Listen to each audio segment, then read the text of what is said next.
एकनाथ शिंदे हा ढाण्या वाघ असल्याचं ज्योती वाघमारे म्हणालेत। 8 वर्षांचा ब्रेक संपवून मी एकनाथ शिंदेंसोबत जाण्याचा निर्णय घेतला। शिंदे साहेबांनी गोरगरिबाच्या मुलीला संधी दिली। भीमाच्या लेकीला खासदार करणारे एकनाथ शिंदे हे एकमेव नेते असल्याचंही ज्योती वाघमारे म्हणाल्यात। लोकशाही मराठीच्या क्रॉसफायर कार्यक्रमात खासदार ज्योती वाघमारेंनी हे वक्तव्य केलंय।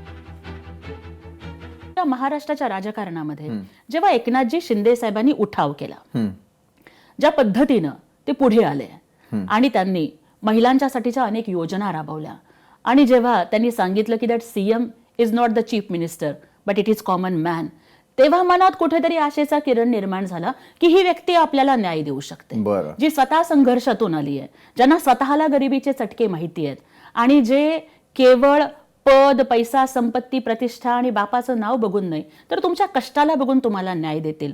त्यामुळे 8 वर्षाचा राजकारणातला ब्रेक संपवून मी 23ला माननीय एकनाथजी शिंदे साहेबांच्या नेतृत्वाखाली शिवसेनेमध्ये प्रवेश केला आणि तिथून पुन्हा राजकारणामध्ये ऍक्टिव्ह झाले। बरं, पण आपल्या स्वकर्तृत्वावरती मिळालेल्या या सगळ्या पदावरती ज्यावेळेला संशयानं पाहिलं जातं, 3ऱ्या-4थ्या फळीतली एखादी स्त्री ही प्राधान्यक्रम कसं काय मिळवू शकते ज्यावेळेला चारित्र्यावरती येतं? त्रास होतो का? खूप। पण मला एवढंच सांगायचंय की आता तुम्ही ज्या सगळ्या गोष्टींचा उल्लेख केलात त्याच्यासाठी माझ्याकडे 2च ओळी आहेत। कोणत्या? कि ना मैं गिरा न मेरी उम्मीदों के मीनार गिरे, लेकिन मुझको गिराने में लोग कई बार गिरे।